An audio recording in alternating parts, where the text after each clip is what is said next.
আসসালামু আলাইকুম ওয়া রাহমাতুল্লাহি ওয়া বারাকাতুহু। প্রিয় শিক্ষার্থীরা, কেমন আছো তোমরা? আশা করি আলহামদুলিল্লাহ আল্লাহর রহমতে তোমরা অবশ্যই সকলে ভালো এবং সুস্থ রয়েছ। তোমরা সবাই নিরাপদে আছো। তোমাদের দোয়া আল্লাহর রহমতে আমি আলহামদুলিল্লাহ ভালো আছি এবং সুস্থ রয়েছি। প্রিয় শিক্ষার্থীরা, তোমরা সকলেই নিরাপদে নিজের বাসায় থেকে অনলাইন ক্লাসে তোমরা তোমাদের পাঠ নিতে পারছ, তোমরা শিখতে পারছ। আফরোজ খান মডেল স্কুল কর্তৃক আয়োজিত অনলাইন ক্লাসে তোমাদের সকলকেই স্বাগতম। প্রিয় শিক্ষার্থীরা, তোমাদের বেশ পূর্বে চতুর্থ অধ্যায়ের পাঠ বেশ কয়েকটি পাঠ পর্যন্ত পড়ানো হয়েছে। এখন তোমাদের পাঠ 8 পর্যন্ত পড়ানো হয়েছে পূর্বে, পাঠ 9 পর্যন্ত। প্রিয় শিক্ষার্থীরা, তোমাদের চতুর্থ অধ্যায়ে পাঠ 9 পর্যন্ত পূর্বে শিক্ষা দেওয়া হয়েছে। এখন আজকে তোমাদের নেওয়া হবে পঞ্চম অধ্যায় অধ্যায় পঞ্চম পাঠ 1। এখানে আছে যে আদর্শ জীবন চরিত্র। আদর্শ জীবন চরিত্র আজকে আমরা কিছু আলোচনা করব। আদর্শ জীবন চরিত্র সম্পর্কে জানব। আসলে মানুষ যদি আদর্শ জীবন না জানে, আদর্শ জীবন না পড়ে, আদর্শ জীবন না শিখে, তাহলে নিজের জীবনকে আদর্শ করে গড়ে তোলা যায় না।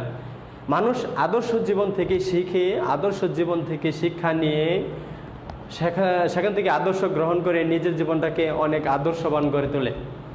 আসলে আদর্শ জীবন চরিত্র বলতে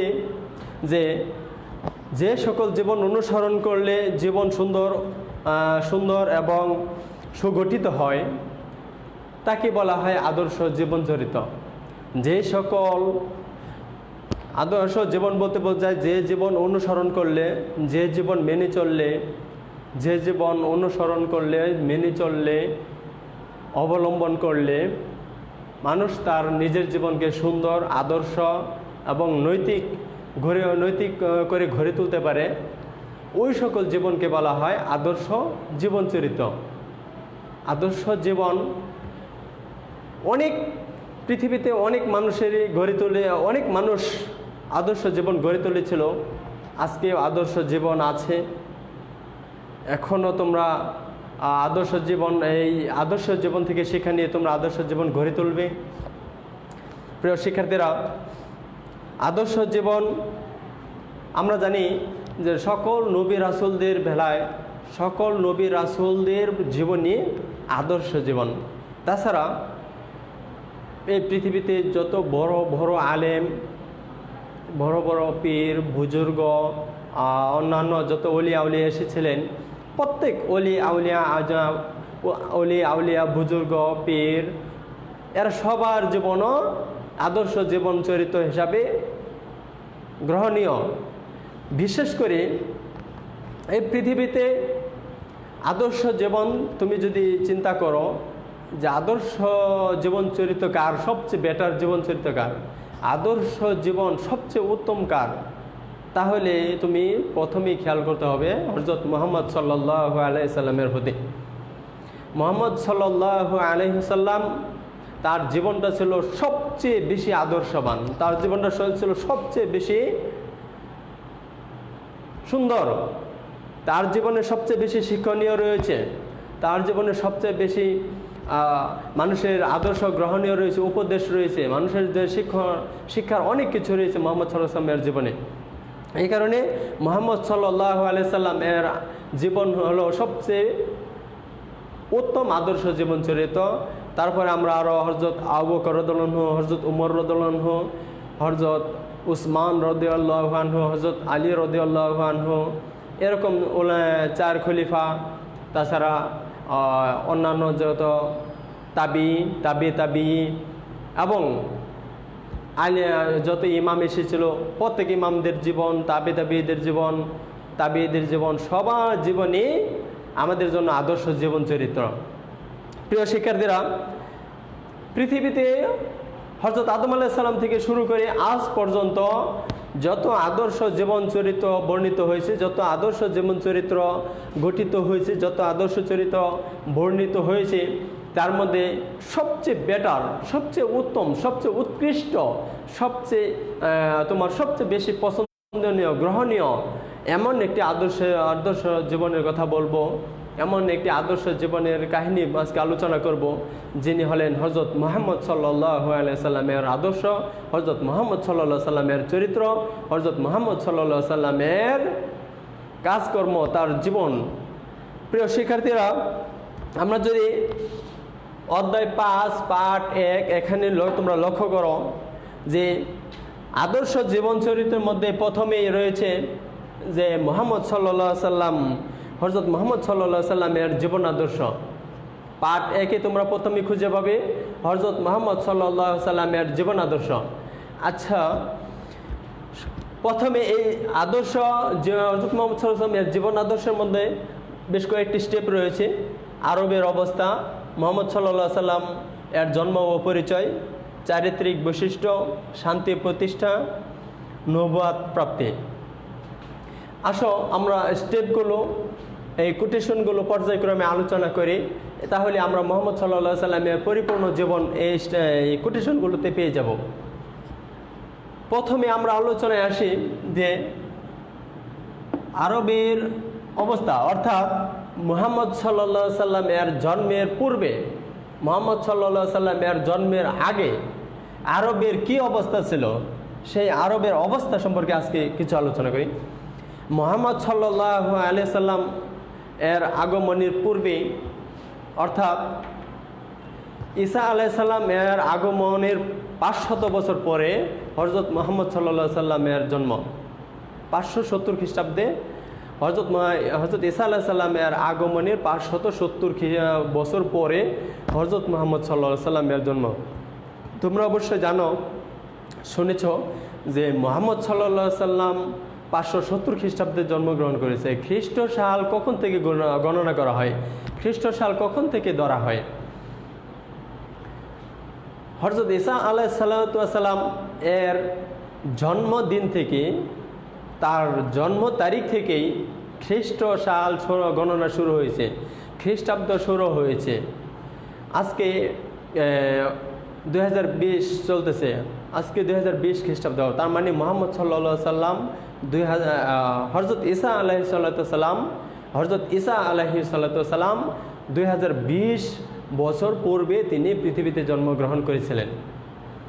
তাহলে হযরত ঈসা আলাইহিস সালামের জন্ম থেকে যদি খ্রিস্ট সাল শুরু হয়ে থাকে, হযরত ঈসা আলাইহিস সালাম এর জন্মের 570 বছর পরে মুহাম্মদ সাল্লাল্লাহু সাল্লাম জন্মগ্রহণ করেছেন। 570 বছর পরে জন্মগ্রহণ করেছেন। তাহলে ঈসা আলাইহিস সালাম থেকে মুহাম্মদ সাল্লাল্লাহু সাল্লাম এর জন্ম পর্যন্ত, তাহলে ডিফারেন্সটা কত? 570 বছর। এখন 570 বছরের মাঝে কোনো নবী রাসূল আসেন নাই, কোনো নবী রাসূল দাওয়াতি কাজ করেন নাই। হযরত ঈসা আলাইহিস সালাম তার আসমানে, হযরত ঈসা আলাইহিস সালামকে আসমানে তুলে নেওয়ার পর আর কোনো নবী 570 বছর পর্যন্ত এই পৃথিবীতে কোনো নবী রাসূল আসেন নাই। সর্বশেষ এসেছেন যে 570 খ্রিস্টাব্দে মুহাম্মদ সাল্লাল্লাহু সাল্লাম। তাহলে 570 বছর যেখানে এই পৃথিবীতে নবী রাসূল ছিল না, এই 570 বছরে মানুষ গুমরাহির দিকে এগিয়ে গেছে, মানুষ পথভ্রষ্ট হয়ে গেছে, মানুষ ভদ্রতা, শিষ্টাচার, নম্রতা, বিনয় সব কিছু তারা ভুলে গেছে। তাদের মধ্যে যৎসামান্য কিছু গুণ ছিল, আর অধিকাংশই তারা পথভ্রষ্টতায় খারাপ পথের দিকে এগিয়ে চলেছিল। প্রিয় শিক্ষার্থীরা, আমরা যদি আরবের অবস্থা সম্পর্কে এখন জানতে চাই, তাহলে সেই মুহাম্মদ সাল্লাল্লাহু আলাইহি ওয়াসাল্লাম এর জন্মের পূর্বের অবস্থা জানতে হবে। মুহাম্মদ সাল্লাল্লাহু আলাইহি ওয়াসাল্লাম এর পূর্বে যে নবী রাসূল আসেন নাই, 570 বছর এক নাগারে পৃথিবী নবী শূন্য ছিল, রাসূল শূন্য ছিল, যার কারণে ওই মুহূর্তে মানুষ পথভ্রষ্ট হয়ে গেছে। এই কারণে তাদের মধ্যে ব্যাপক বর্বরতা, অজ্ঞতা, মূর্খতা, তাদের মধ্যে জাহিলিয়াতি, তাদের মধ্যে খুন, রক্তপাত ইত্যাদি ইত্যাদি ব্যাপকভাবে বিস্তার লাভ করেছিল। আচ্ছা, তোমরা অবশ্যই শুনেছ বা জেনেছ কখনো যে আরবের অবস্থা, মানে মুহাম্মদ সাল্লাল্লাহু আলাইহি ওয়াসাল্লামের জন্মের পূর্বে আরবের অবস্থা ছিল, যে অবস্থাটা ছিল এটাকে বলা হয় আয়ামে জাহিলিয়া। আয়ামে জাহিলিয়া মুহাম্মদ সাল্লাল্লাহু আলাইহি সাল্লামের জন্মের পূর্বে যে আরবের অবস্থা ছিল, আরবের যে খারাপ অবস্থা ছিল, এই খারাপ অবস্থার কারণে ওই যুগটাকে, ওই সময়টাকে মানুষ ওই এটা নাম দিয়েছে আয়ামে জাহিলিয়া। ইয়াউমুন এর বহুবচন হলো আই আম। ইয়াউমুন অর্থ দিন, আই আম মানে দিনসমূহ, আর জাহিলিয়া অর্থ হলো মূর্খতা, বর্বরতা, শিক্ষাহীন, অশিক্ষা ইত্যাদি। তাহলে আয়ামে জাহিলিয়া অর্থ কি? মূর্খতার যুগ, অজ্ঞতার যুগ, বর্বরতার যুগ, অশিক্ষার যুগ, কোন শিক্ষা দীক্ষার ছিল না। প্রিয় শিক্ষার্থীরা, আয়ামে জাহিলিয়া বলতে মুহাম্মদ সাল্লাল্লাহু আলাইহি সাল্লামের জন্মের পূর্বে আরবের যে বর্বরতা, অজ্ঞতা, মূর্খতা, খুন, রক্তপাত ইত্যাদি খারাপ অবস্থা ছিল, এই অবস্থাকে আয়ামে জাহিলিয়া যুগ বলা হয়। অর্থাৎ মুহাম্মদ সাল্লাল্লাহু আলাইহি সাল্লামের জন্মের পূর্বের যে আরবের অবস্থা ছিল, ওই অবস্থাগুলোকে, ওই অবস্থার দিন সময়সমূহকে আয়ামে জাহিলিয়া বলে অভিহিত করা হয়। এখন আয়ামে জাহিলিয়াতে কি ছিল? ছিল খুবই খারাপ অবস্থা। মানুষের মাঝে ছিল না কোনো আন্তরিকতা, মানুষের মাঝে ছিল না কোনো আত্মীয়তা, মানুষের মাঝে ছিল না কোনো স্বজনদের প্রতি হক আদায়, আত্মীয়দের হক আদায়। মানুষ সবসময়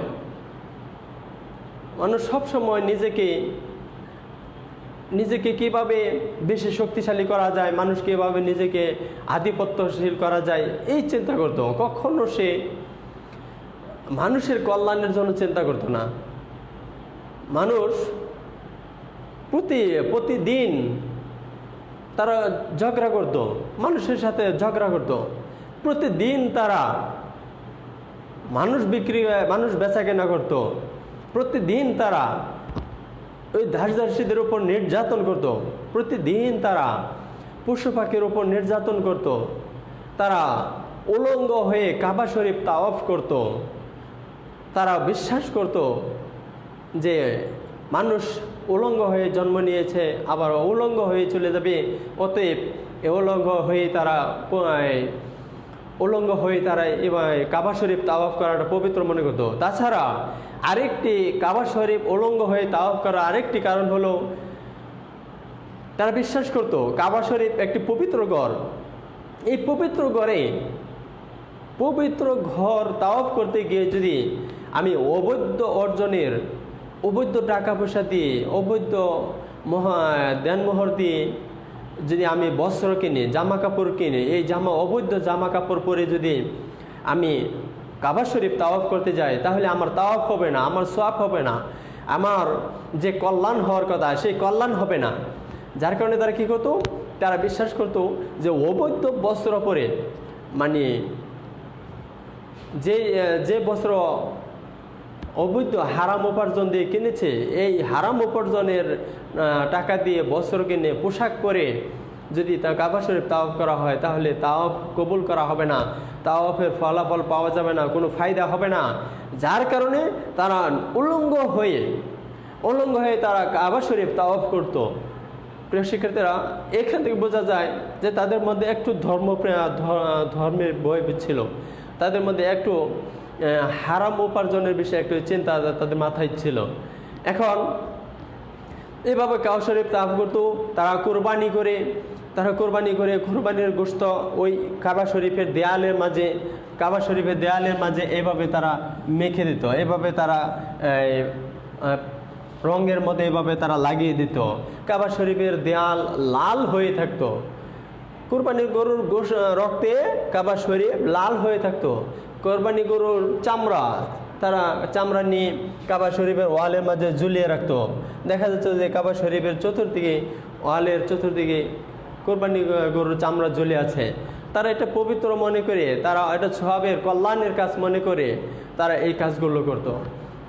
রক্ত নিয়ে, চামড়া নিয়ে ওয়ালের মধ্যে ঝুলিয়ে রাখতো, লাগিয়ে দিত।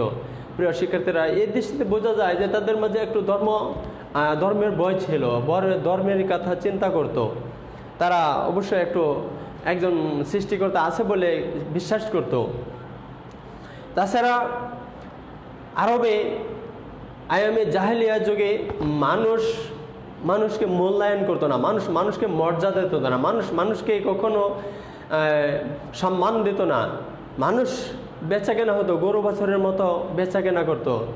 গরু ছাগল যেমন বাজারে বিক্রি করি কিনি, ঠিক তেমনি মানুষ এরকমভাবে বেঁধে নিয়ে তারা বিক্রি করত, মানুষ কিনে নিত, নিয়ে তাদের দাস দাসীদেরকে নির্যাতন করত, অমানবিক তাদেরকে পরিশ্রম করাতো, যথেষ্ট পরিমাণ পরিশ্রম করাতো, তাদের প্রতি সব সময় নিপীড়ন নির্যাতন এইগুলো চালাতো। তারা মনে করতো এটা আমার গোনা গেলাম, আমি যা ইচ্ছা তাই করতে পারি। আসলে না, তাদের ধারণাটা ছিল ভুল। তারা বুঝে নাই যে মালিকও তো মানুষ, গোলামও তো মানুষ। মালিকের সৃষ্টিকর্তা যিনি, গোলামের সৃষ্টিকর্তাও সেই আল্লাহ। অতএব তারা এই জিনিসটা তারা বোঝে নাই, মানুষকে মূল্যায়ন করতো না, মানুষকে মর্যাদা দিত না, সম্মান দিত না। আর এভাবে দাস দাসী বেচা কেনা হতো, প্রচুর দাস দাসের প্রচলন ছিল। দ্বিতীয়তে নারীদেরকে সবচেয়ে বেশি অবহেলা করত, নারীদেরকে তারা ভোগের বস্তু মনে করত। তারা মনে করত যে নারী জাতি সাধারণত অকল্যাণের লক্ষণ, নারী জাতি ধ্বংসের লক্ষণ, নারী জাতির কারণে মানুষ অশান্তিতে পতিত হয়, নারী জাতির কারণে মানুষ ধ্বংস হয়ে যায়, নারী জাতির কারণে মানুষ অকল্যাণে পতিত হয়। এরকম বিশ্বাস তাদের মাঝে ছিল, যার কারণে কোনো সংসারে বা কোনো পরিবারে যদি মেয়ে সন্তান জন্ম নিত, তারা অকল্যাণ মনে করতো, নিজেকে লজ্জিত মনে করতো যে হাই হাই আমার পরিবারে মেয়ে এসেছে, মেয়ে সন্তান জন্ম নিয়েছে, আমি কিভাবে মুখ দেখাবো, কিভাবে মানুষের সাথে কথা বলবো, এরকম চিন্তা তাদের মাঝে ছিল। তারা বুঝতো না, তারা মেয়েদের মর্যাদা দিত না। এমনকি এই মেয়েদেরকে তারা শিশুকালে তারা গলা টিপে শ্বাসরুদ্ধ করে অথবা জীবন্ত মাটিতে পুঁতে ফেলতো। জীবন্ত মেয়ে শিশুদেরকে নিয়ে মাটি খুঁড়ে সে গর্তের মধ্যে ফেলে উপরে মাটি দিয়ে ডেকে দিত। জীবন্ত কবর যাকে বলা হয়, জীবন্ত কবর দিত। কেমন কত ভয়াবহ খারাপ অবস্থা। এরকম দুর্বিষহ খারাপ দিনগুলো, ভয়াবহ দিনগুলো সেই আয়ামে জাহেলিয়াতে গিয়েছিল।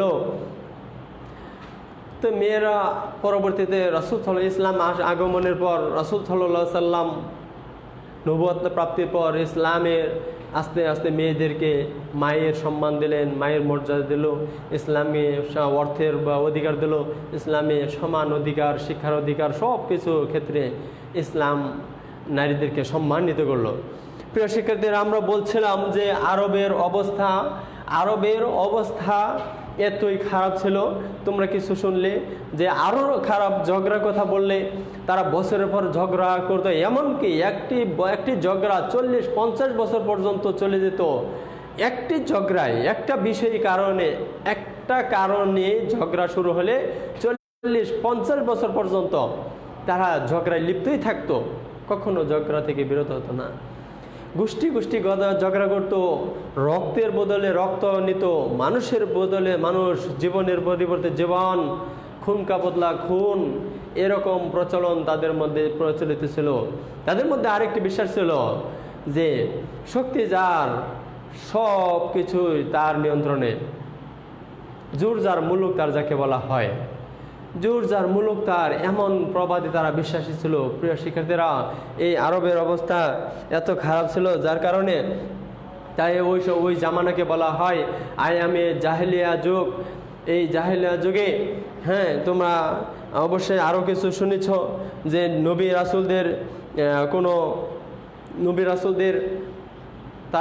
রাসূল বলতে কিছু বিশ্বাস করতো না, আর এক আল্লাহ প্রতি তাদের গভীর বিশ্বাস ছিল না।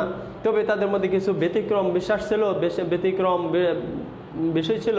তারা কবিতা আবৃত্তি, কবিতা রচনা, তারা বিভিন্ন প্রতিযোগিতা, মেলা বসানো, অন্যান্য বিভিন্ন বিষয়ে তারা সাংস্কৃতিক অনুষ্ঠানের বিষয়ে তারা অনেক এগিয়ে ছিল। সাংস্কৃতিক অনুষ্ঠানে আয়োজন করতো তারা সব সময়, কবিতা প্রতিযোগিতা, বিভিন্ন প্রতিযোগিতা দিত। তারা বল্লম যুদ্ধ করত, ছুরি বা ওই তীর নিক্ষেপ করতো, এইগুলো প্রতিযোগিতা ছিল। লটারির প্রতিযোগিতা ছিল। এরকম কিছু সাংস্কৃতিক অনুষ্ঠানের আয়োজন ছিল, তাদের মাঝে সংস্কৃতি প্রচলন ছিল, তারা সংস্কৃতিতে চলতো। আর নারীদেরকে সবসময় বুক বিলাসের বস্তু হিসাবে যখন ইচ্ছা তখনই তারা দর্শনের মতো ব্যবহার করত। তারা জোর করে তাদেরকে থেকে নিজেদের ফায়দা লুটে নিত। প্রিয় শিক্ষার্থীরা, এটা ছিল তাদের জন্য অত্যন্ত একটা খারাপ চরিত্র, তাদের জন্য একটা তারা খুবই বর্বরতার পরিচয় দিয়েছে। এই বর্বরতা ভয়াবহ এবং দুর্বিষহ দিনগুলো সেই জাহেলিয়া যুগে চলে গেছে। এখন জাহেলিয়া, আরবের জাহেলিয়া এই অবস্থায়, এরকম খারাপ অবস্থায় মুহাম্মদ সাল্লাল্লাহু আলাইহি সাল্লাম 570 খ্রিস্টাব্দে কুরাইশ বংশে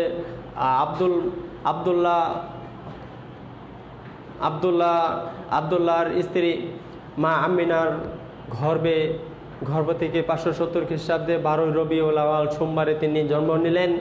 জন্ম নেওয়ার পরে তার মা অসুস্থ হয়ে গেলেন। এই কারণে আসো যে মুহাম্মদ সাল্লাল্লাহু আলাইহি সাল্লামের জন্ম ও পরিচয়। মুহাম্মদ সাল্লাল্লাহু আলাইহি সাল্লামের জন্ম সম্বন্ধে যদি বলতে যাই, তাহলে 570 খ্রিস্টাব্দে 12 রবিউল আউয়াল সোমবার কুরাইশ বংশের আবদুল্লাহর স্ত্রী মা আমিনার গর্ভ থেকে জন্ম নিয়েছিলেন। তার মুহাম্মদ সাল্লাল্লাহু আলাইহি সাল্লামের বাবার নাম ছিল আবদুল্লাহ, মায়ের নাম ছিল আমিনা, আর দাদার নাম ছিল আব্দুল মুত্তালিব। তার ছিল চাচা আবু জাহেল, আবু লাহাব, আবু তালিব, এরকমভাবে চাচারা ছিল।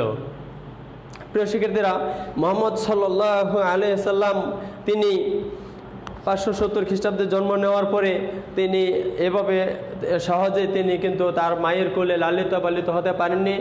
তিনি সাধারণত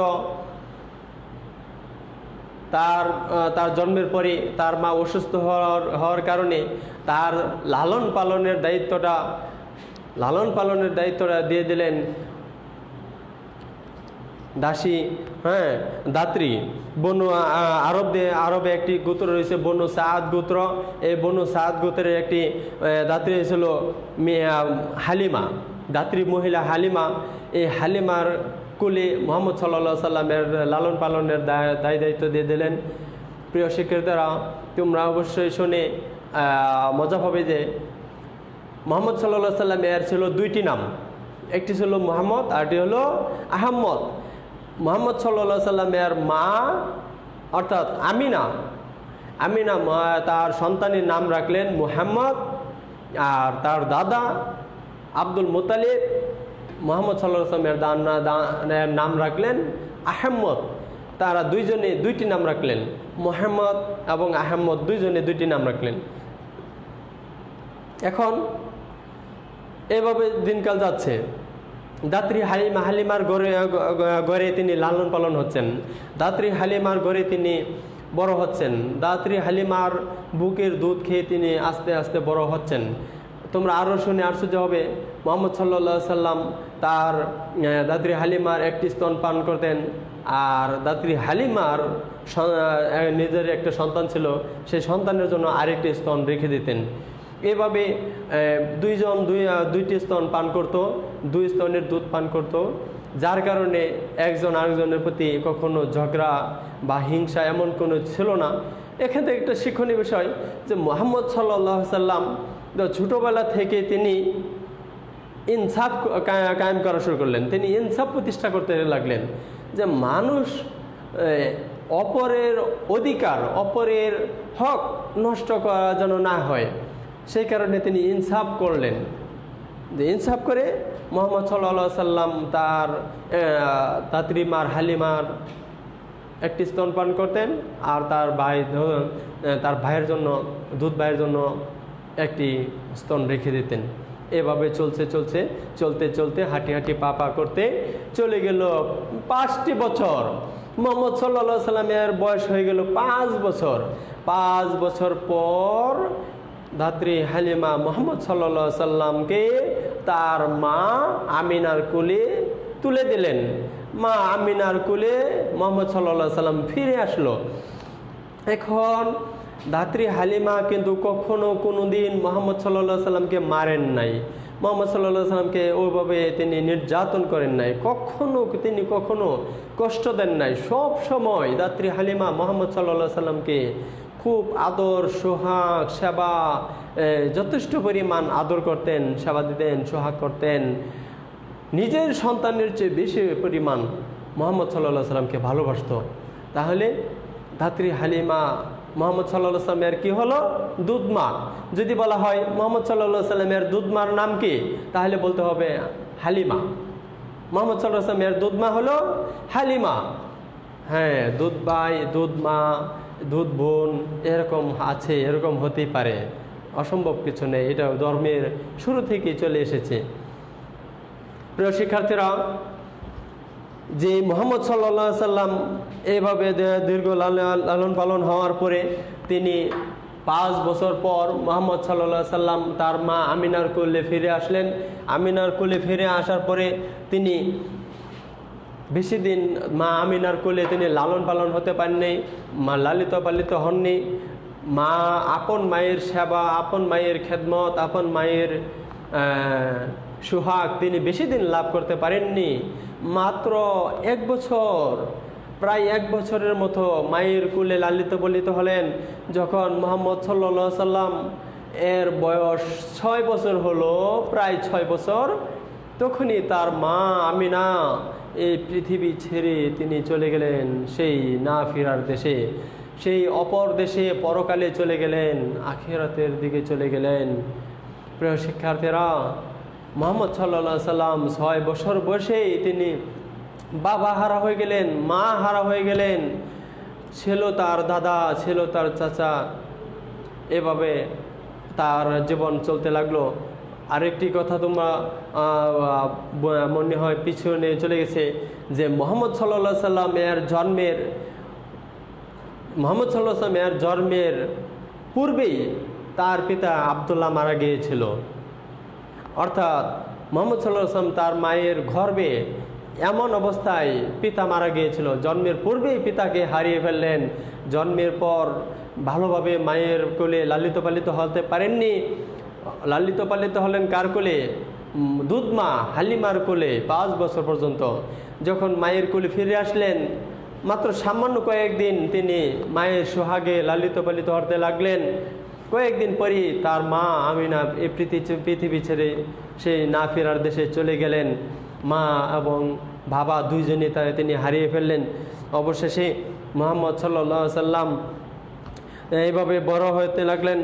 তারপরে এই দুঃখ দুর্দশায় তিনি বড় হতে লাগলেন। এখন উম্মে আইমান নামক একজন পরিচারিকা, উম্মে আইমান নামক একজন মহিলা, তাকে মুহাম্মদ সাল্লাল্লাহু আলাইহি সাল্লামকে তার দাদা আব্দুল মুত্তালিবের কোলে তুলে দিলেন। আব্দুল মুত্তালিবের কোলে তাকে দায়িত্ব দিয়ে দিলেন যে আব্দুল মুত্তালিব মুহাম্মদ সাল্লাল্লাহু আলাইহি সাল্লামকে লালন পালন করবে, আব্দুল মুত্তালিব মুহাম্মদ সাল্লাল্লাহু আলাইহি সাল্লামকে দেখাশোনা করবে, আব্দুল মুত্তালিব মুহাম্মদ সাল্লাল্লাহু আলাইহি সাল্লামের যাবতীয় ব্যয়ভার বহন করবে। এইভাবে দাদা আব্দুল মুত্তালিবের কোলে তিনি লালন পালন হতে লাগলেন। আব্দুল মুত্তালিব তাকে খুব আদরে সোহাগে খুব ভালোভাবে লালন পালন করতে লাগলেন, বড় হতে লাগলো। যখনই তার বয়স 8 বছর হয়ে গেল, যখনই তার বয়স 8 বছরে চলে গেল, তখনই তিনি যখন তার বয়স 8 বছর, তখন তার দাদাকেও তিনি হারিয়ে ফেললেন। তার দাদাও পৃথিবী ছেড়ে চলে গেল। তার দাদাও এই পৃথিবীর ছেড়ে না ফেরার দেশে চলে গেল, অর্থাৎ পরকালে চলে গেল, ইন্তেকাল করলেন। দাদাও চলে গেল, মা বাবা দুইজন চলে গেল। 2 বছর বয়স যখন 8, তখন তার দাদা চলে গেল। এখন রইলেন তার চাচা আবু তালিব। তার চাচা ছিল আবু তালিব, আবু লাহাব, আবু জাহেল, এরা ছিল, কিন্তু এরা সবাই দায়িত্ব নেই। চাচা আমির হামজা ছিল, এরাও সবাই ছিল। এদের মধ্যে দায়িত্ব নিলেন কে? চাচা আবু তালিব। মুহাম্মদ সাল্লাল্লাহু আলাইহি সাল্লামের লালন পালনের দায়িত্ব নিলেন, মুহাম্মদ সাল্লাল্লাহু আলাইহি সাল্লামের দেখাশোনার দায়িত্ব নিলেন, মুহাম্মদ সাল্লাল্লাহু আলাইহি সাল্লামের দেখাশোনার সব ব্যয়ভার বহন করলেন আবু তালিব। প্রিয় শিক্ষার্থীরা, এখন যদি আমরা আসি যে চারিত্রিক বৈশিষ্ট্য, যে মুহাম্মদ সাল্লাল্লাহু আলাইহি সাল্লাম এর বড় হওয়া, মুহাম্মদ সাল্লাল্লাহু আলাইহি সাল্লাম তিনি আস্তে আস্তে যখন চাচা আবু তালিবের হাতে লালিত পালিত হতে লাগলেন, বড় হতে লাগলেন, চাচা আবু তালিব যখন তাকে লালন পালন করা শুরু করলেন, তখন তার মুহাম্মদ সাল্লাল্লাহু আলাইহি সাল্লামের মাঝে কিছু চারিত্রিক বৈশিষ্ট্য ফুটে উঠছিল। কিছু কিছু বৈশিষ্ট্য তার মাঝে ব্যতিক্রমভাবে দেখা যাচ্ছিল, কিছু কিছু বৈশিষ্ট্য মুহাম্মদ সাল্লাল্লাহু আলাইহি সাল্লামের মাঝে ব্যাপকভাবে ফুটে উঠছিল। তখনই এই চারিত্রিক বৈশিষ্ট্য আসতে লাগলো। মুহাম্মদ সাল্লাল্লাহু আলাইহি সাল্লামের চারিত্রিক বৈশিষ্ট্য তোমরা অবশ্যই শুনেছ, বুঝেছ যে তিনি তার বয়স যখন মাত্র 2 বা 3, মা হালিমার কুলে থাকতো, দুধ মা হালিমার কুলে থাকতো, তখনই তিনি ইনসাফ কায়েম করতেন। তার দুধ ভাইয়ের জন্য একটি স্তন রেখে দিয়ে তিনি ইনসাফ প্রতিষ্ঠা করেছিলেন। এটাও তার চারিত্রিক বৈশিষ্ট্য ছিল। আরও বৈশিষ্ট্য ছিল, কখনো তিনি মিথ্যা কথা বলতেন না, কখনো তিনি মিথ্যার প্রশ্রয় নিতেন না। সব সময় সত্য কথা বলতেন, সত্যের পথে থাকতেন, সৎ পথ অবলম্বন করতেন। সব সময় তিনি মানুষকে সত্যের উপদেশ দিতেন। এভাবে চলছিল মুহাম্মদ সাল্লাল্লাহু আলাইহি সাল্লামের জীবন। যখন মুহাম্মদ সাল্লাল্লাহু আলাইহি সাল্লাম সত্যবাদী হতে লাগলো, মুহাম্মদ সাল্লাল্লাহু আলাইহি সাল্লাম সত্যবাদিতার পরিচয় দিল, মুহাম্মদ সাল্লাল্লাহু আলাইহি সাল্লাম আমানতদারিতার পরিচয় দিল, মুহাম্মদ সাল্লাল্লাহু আলাইহি সাল্লাম একজন শান্তিপ্রিয় মানুষ হিসাবে পরিচিতি লাভ করলো। মুহাম্মদ সাল্লাল্লাহু আলাইহি সাল্লাম যখন একজন আদর্শ যুবক হিসাবে পরিচিতি লাভ করতে লাগলো, তখনই মাত্র 12 বছর বয়সে যখন চাচা আবু তালিবের হাতে বড় হয়েছে, 12 বছর বয়সে চাচা আবু তালিবের সাথে তিনি সিরিয়ায় গেলেন। যে কাপড়ের বাণিজ্য, তখন কাপড়ের ব্যবসা বাণিজ্য ব্যাপক প্রচলন ছিল। চাচা আবু তালিবের সাথে কাপড়ের ব্যবসা করার উদ্দেশ্যে তিনি সেই সিরিয়াতে গেলেন। সিরিয়াতে গিয়ে চাচা আবু তালিবের সাথে কাপড়ের ব্যবসা শুরু করলেন। সেই সিরিয়াতে যাওয়ার পরে, সিরিয়াতে গমনের পরে একজন পাদ্রী ছিল, একজন বিশেষজ্ঞ লোক ছিল, একজন বিরাট মেধাবী শিক্ষিত লোক ছিল, যার নাম ছিল বুহাইরা। যার একজন পাদ্রী, খ্রিস্টান পাদ্রী ছিল। সেই খ্রিস্টান পাদ্রী বুহাইরা নামক মহিলা তাকে বলেছিল, খ্রিস্টান পাদ্রী বুহাইরা তাকে বলেছিল যে এই হবে মুহাম্মদ, এই হবে শেষ নবী, ইনি হলেন মুহাম্মদ, ইনি হলেন শেষ নবী। তো মুহাম্মদ সাল্লাল্লাহু আলাইহি সাল্লাম যখন এই বুহাইরা নামক পাদ্রীর মুখ থেকে এমন কথা শুনলেন, মুহাম্মদ সাল্লাল্লাহু আলাইহি সাল্লামকে তিনি চিনতে পেরে তাকে শেষ জামানো নবী এবং সর্বশ্রেষ্ঠ রাসূল হিসাবে তাকে অভিহিত করলেন, তাকে চিহ্নিত করলেন। বললেন ইনি হবে শেষ নবী, ইনি হবে সর্বশ্রেষ্ঠ রাসূল, ইনি হবেন সর্বশ্রেষ্ঠ নবী এবং রাসূল। পাদ্রী বুহাইরা যখন এই কথা বলল, তখন চাচা আবু তালিব তাকে মক্কায় ফেরত পাঠিয়ে দেন। ইহুদিরা তার ক্ষতি করতে পারে। কেননা চাচা আবু তালিবের উদ্দেশ্য, মক্কায় পাঠিয়ে দেওয়ার উদ্দেশ্য হলো যে সে সিরিয়া বা অন্যান্য দেশে তাকে নিয়ে গমন করলে অন্যান্য ধর্মের লোকেরা হযরত মুহাম্মদ সাল্লাল্লাহু আলাইহি সাল্লামের ক্ষতি করতে পারে। হয়তো এই কথা প্রকাশ হয়ে যাবে, ইনি হবেন শেষ নবী, ইনি হবেন সর্বশ্রেষ্ঠ নবী এবং রাসূল। অতএব অন্যান্য ধর্মের লোকেরা প্রতিহিংসার কারণে মুহাম্মদকে হত্যা করতে পারে, ক্ষতি করতে পারে। যার কারণে চাচা আবু তালিব খুব বুদ্ধিমানের পরিচয় দিয়ে খুব দ্রুততার সাথে মুহাম্মদ সাল্লাল্লাহু আলাইহি সাল্লামকে সে পাঠিয়ে দিলেন মক্কাতে। মুহাম্মদ সাল্লাল্লাহু আলাইহি সাল্লাম মক্কায় ফিরে আসলেন। মুহাম্মদ সাল্লাল্লাহু আলাইহি সাল্লাম তিনি সুন্দরভাবে আস্তে আস্তে বড় হতে লাগলেন। তিনি মক্কায় এসে এভাবে জীবনযাপন করতে লাগলেন। অবশেষে যখন তার বয়স মাত্র 15 বা 16 বছরের হলো, মুহাম্মদ সাল্লাল্লাহু আলাইহি সাল্লাম যখন 15 অথবা 16 বছরের যুবক, তিনি তখন আরবের বিভীষিকাময়, খারাপ, দুর্বিষহ, ভয়াবহ, দুর্দিন এরকম খারাপ অবস্থা দেখে, মানুষের মাঝে অশান্তি দেখে তিনি চিন্তা করলেন যে আসলে এইভাবে জীবনযাপন সম্ভব নয়, মানুষের মাঝে শান্তি প্রতিষ্ঠা অবশ্যই প্রয়োজন, মানুষের মাঝে শান্তির প্রয়োজন আছে, এভাবে অশান্তি জীবনযাপন করে লাভ নেই। তাই তিনি শান্তির কথা চিন্তা করলেন। মুহাম্মদ সাল্লাল্লাহু আলাইহি সাল্লাম শান্তি প্রতিষ্ঠায় তিনি ভূমিকা রাখলেন। শান্তি প্রতিষ্ঠায় করতে যখন তিনি এই মন চিন্তা করলেন, মুহাম্মদ সাল্লাল্লাহু আলাইহি সাল্লাম তখন ছিলেন যুবক। এই যুবক বয়সে তিনি শান্তি প্রতিষ্ঠার জন্য সকল আরবের সকল যুবকদেরকে নিয়ে, সকল যুবকদেরকে ডেকে একত্র করে তিনি শান্তি প্রতিষ্ঠার জন্য এগিয়ে যান। তাই শান্তি প্রতিষ্ঠাকে সামনে রেখে তিনি এগিয়ে চললেন, বললেন সকল যুবকদেরকে এগিয়ে নিয়ে তিনি একটি শান্তি সংঘ প্রতিষ্ঠা করলেন, যার নাম হিলফুল ফুজুল। হিলফুল ফুজুল এটা হলো কি শান্তি সংঘ। হিলফুল ফুজুল শব্দের অর্থ হচ্ছে শান্তি সংঘ। যে সকল যুবকরা মিলে একটি শান্তি সংঘ গঠন করেছেন, যার নাম হিলফুল ফুজুল। এই সকল যুবকরা, হিলফুল ফুজুলের একটি উদ্দেশ্য ছিল যে সকল যুবকরা যদি ঝগড়া, এদের আরবে কোনো ঝগড়া লাগে আমরা ঝগড়া মিটিয়ে দেব, ঝগড়া করতে দেব না। যদি চুরি ডাকাতি হয় চুরি ডাকাতি করতে দেব না। ব্যবসা বাণিজ্য যদি লুটপাট হয় ব্যবসা বাণিজ্য লুটপাট করতে দেব না। এরকমভাবে যত অশান্তি ছিল আরবের সকল অশান্তি দূর করে শান্তি প্রতিষ্ঠার জন্য সকল যুবক এগিয়ে আসতে হবে, যার কারণে আসলে সম্ভব হয়েছে। মুহাম্মদ সাল্লাল্লাহু আলাইহি সাল্লাম সকল যুবকদেরকে নিয়ে চুরি ডাকাতি প্রতিহত করলেন, ছিনতাই প্রতিহত করলেন, ব্যবসা বাণিজ্য লুটপাট এগুলো তিনি প্রতিহত করলেন, ঝগড়া বিবাদ তিনি নির্মূল করে দিলেন, শান্তির দিকে মানুষকে এগিয়ে নিলেন। প্রিয় শিক্ষার্থীরা, এমনকি তোমরা জানো যে কাবা শরীফ নির্মাণের পর হাজারে আসওয়াদ কোথায় স্থাপন করা হবে এবং এটা নিয়ে মানুষের মাঝে ঝগড়া লেগেছিল। তারপর তাদের মাঝে একটা সকল উপস্থিত লোকদের মাঝে একটা সিদ্ধান্ত আসলো যে আগামীকাল সকালে যিনি প্রথম এই কাবা শরীফে আসবেন, ফজরের নামাজের সময় আসবেন, তিনি এই হাজারে আসওয়াদ যেখানে নিয়ে স্থাপন করে দেবে সেখানেই এটা থাকবে, সেখানেই এই হাজারে আসওয়াদ থাকবে, আমরা তাতে সন্তুষ্ট হব। তারপর সকালে দেখলো সর্বপ্রথম মুহাম্মদ সাল্লাল্লাহু আলাইহি সাল্লাম আসলেন। মুহাম্মদ সাল্লাল্লাহু আলাইহি সাল্লাম এসে হাজারে আসওয়াদ একটা নির্দিষ্ট স্থানে স্থাপন করে দিলেন এবং নেওয়ার সময় একটা চাদরের মাঝে ছিল, সকল চাদরের চতুর্দিকে গোত্রপ্রধানরা ধরে সকল গোত্রপ্রধানরা ধরে সেই হাজারে আসওয়াদটা নিয়ে স্থাপন করে দেওয়া হলো।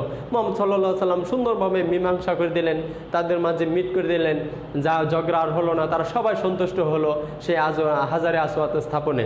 এরকমভাবে দেখো যে শান্তি প্রতিষ্ঠা করলেন।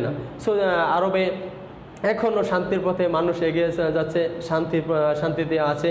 মুহাম্মদ সাল্লাল্লাহু আলাইহি সাল্লাম তিনি শান্তির বার্তা নিয়ে পৃথিবীতে আগমন করেছিলেন, শান্তি প্রতিষ্ঠা করেছেন। তারপরে যদি আমরা আসি নবুয়ত প্রাপ্তি, যে নবুয়ত মুহাম্মদ সাল্লাল্লাহু আলাইহি সাল্লাম এভাবে যখন পর্যায়ক্রমে 40 বছর বয়স হয়ে গেল তখন তিনি নবুয়ত লাভ করলেন। প্রিয় শিক্ষার্থীরা, মুহাম্মদ সাল্লাল্লাহু আলাইহি সাল্লাম কিন্তু যুবক অবস্থায় তিনি আল আমিন উপাধি লাভ করেছিলেন, মানুষের কাছে বিশ্বস্ত হয়েছিল, সবাই তাকে বিশ্বাস করতেন। এইভাবে তিনি বিশ্বস্ত এবং খুব আদর্শ যুবক ছিল।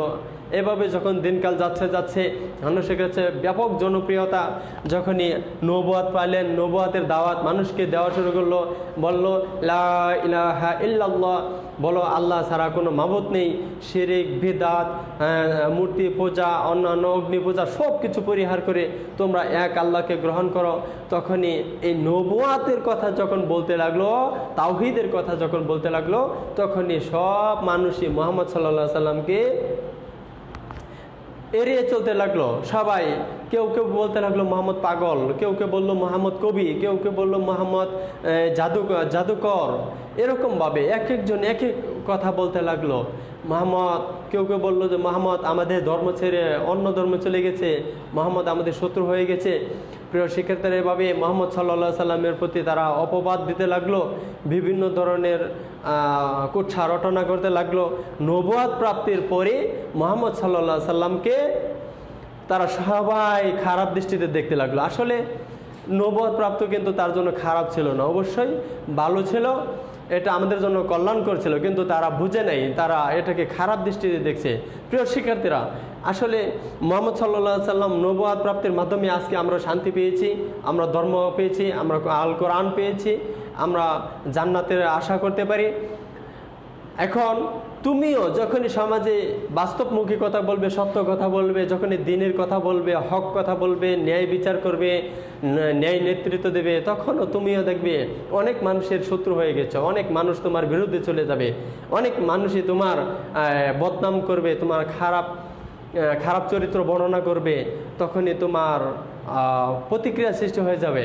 আসলে এটাই, যখনই তুমি ঈমানি আমল করে তখনই স্বাদ পাবে যখন শয়তান তোমার বিরুদ্ধে কাজ করবে।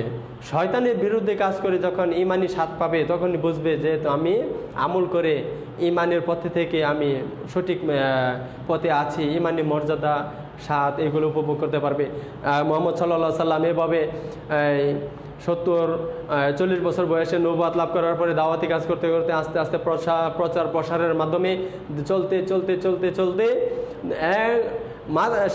63 বছর বয়স যখন তার হয়ে গেল, 23 বছর তিনি দাওয়াতি কাজ করে, কোরআনের দাওয়াতি কাজ করে 23 বছরের পর 23 বছর অতিক্রম করার পরে 63 বছর বয়সে তিনি সেই অপার দেশের দিকে ফিরে গেলেন।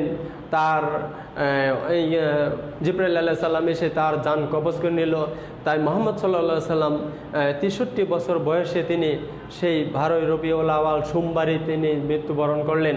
প্রিয় শিক্ষার্থীরা, তাহলে মুহাম্মদ সাল্লাল্লাহু আলাইহি সাল্লাম 63 বছর বয়স তিনি এই পৃথিবীতে জীবনযাপন করে গেছেন। মাত্র 63 বছরের মধ্যে 23 বছর ছিল তার নবুয়তি জীবন, দাওয়াতি জীবন। 23 বছর তিনি প্রচুর পরিশ্রম করেছেন, আমাদের জন্য অজস্র শরীরের ঘাম ঝরিয়েছেন, তার দাঁত মোবারক রক্ত এগুলাই আল্লাহর পথে শহীদ করে দিয়েছেন। হাজার হাজার সাহাবী আল্লাহর রাস্তায় জীবন দিয়েছে। প্রিয় শিক্ষার্থীরা, এইভাবে আস্তে আস্তে দিন চলে গেছে। আজকে ধর্ম এইভাবেই তার পরিশ্রমের মাধ্যমে, আজকে নবুয়ত প্রাপ্তির পর পরিশ্রমের মাধ্যমে ধর্ম দিন ইসলাম পৃথিবীর বুকে আনাচে কানাচে আজকে চলে গেছে। দিন ইসলাম প্রতিষ্ঠায় আমাদের এগিয়ে আসতে হবে, দিন ইসলাম কায়েমের জন্য আমাদের এগিয়ে আসতে হবে। মুহাম্মদ সাল্লাল্লাহু আলাইহি সাল্লাম তিনি, দেখো আরেকটি বিষয়, মুহাম্মদ সাল্লাল্লাহু, আমরা মিলাদুন নবী পালন করে থাকি, যে নবীর জন্ম, মিলাদুন নবী মানে নবীর জন্ম। আসলে আমরা যদি নবী করিম সাল্লাল্লাহু আলাইহি সাল্লামের জন্মদিবস পালন করি, যেই তারিখে মুহাম্মদ সাল্লাল্লাহু আলাইহি সাল্লামের জন্ম, ওই তারিখেই মুহাম্মদ সাল্লাল্লাহু আলাইহি সাল্লামের মৃত্যু। তুমি যদি ওই একই দিনে জন্ম মৃত্যু, একই তারিখে জন্ম মৃত্যু, একই বারে জন্ম মৃত্যু, তাহলে তুমি কিভাবে জন্মদিবস পালন করো কিন্তু মৃত্যু দিবস পালন করো না? আসলে না, জন্মদিবস আমরা যে মিলাদুন নবী পালন করি এগুলো আসলে উচিত নয়, এগুলো করণীয় নয়, এগুলো ইসলামের কোনো আদর্শ নয়, এগুলো আমাদের বর্জন করা উচিত। মিলাদুন নবী ইসলামে এক প্রকার বিদআত, খারাপ, এগুলো পাপের কাজ, এগুলো আসলে নতুন উদ্ভাবিত আমল, এগুলো করা উচিত নয়। কেননা রাসূল সাল্লাল্লাহু আলাইহি ওয়াসাল্লাম বলছেন প্রত্যেক বিদআতি পথভ্রষ্টা দিকে নিয়ে যায়। আসো আমরা কখনো মিলাদুন নবী পালন করব না, আমরা মুহাম্মদ সাল্লাল্লাহু আলাইহি ওয়াসাল্লামের মৃত্যুবার্ষিকীও পালন করব না। একই পারে যেহেতু তার জন্ম মৃত্যু, তাহলে আমরা তার আদর্শ গ্রহণ করে জন্ম মৃত্যু সব কিছু আমরা পরিহার করব। প্রিয় শিক্ষার্থীরা, আমরা মুহাম্মদ সাল্লাল্লাহু আলাইহি ওয়াসাল্লামের জন্ম থেকে মৃত্যু পর্যন্ত যে আদর্শ রয়েছে এটুকু যদি গ্রহণ করি, তার নিজেদের জীবন খুব আদর্শবান করে তুলব, নিজের জীবন খুব কল্যাণময় হবে, আদর্শবান হবে, আমরা মানুষের উপকার করতে পারবো। এই প্রেক্ষিতে আমরা সামনের দিকে এগিয়ে যাই, আমরা মুহাম্মদ সাল্লাল্লাহু আলাইহি ওয়াসাল্লামের জীবন আদর্শ ভালোভাবে পড়ি, এখান থেকে শিক্ষা গ্রহণ করব। আল্লাহ রাব্বুল আলামিন আমাদের সকলকে তৌফিক দান করুন। আল্লাহুম্মা আমিন। আসসালামু আলাইকুম ওয়া রাহমাতুল্লাহ।